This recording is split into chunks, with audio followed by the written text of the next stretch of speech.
everybody, it's Neil. Welcome to my office. I guess I should be in the kitchen for this one here, but this is some Sweese bowl set.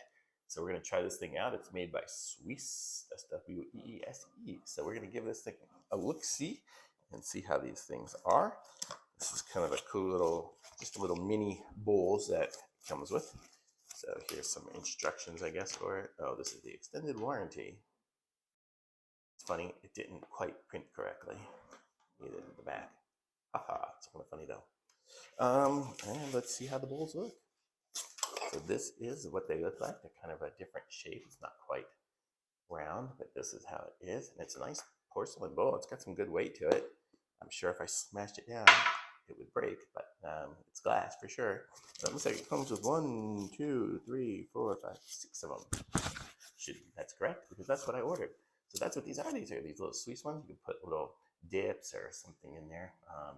Just kind of a cool little individual sized bowl. Very cute.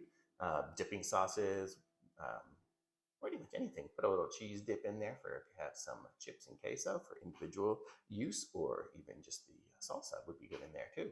So I'm going to say I like this. Cool. Even ketchup if you want to have some fancy burgers or whatever. So nice little set. Comes with 6 of them. Pretty inexpensive. Go ahead and thumbs up for me. Go ahead and like this video, subscribe to my channel, and pick some of these up. Links in the description. Thanks. Bye.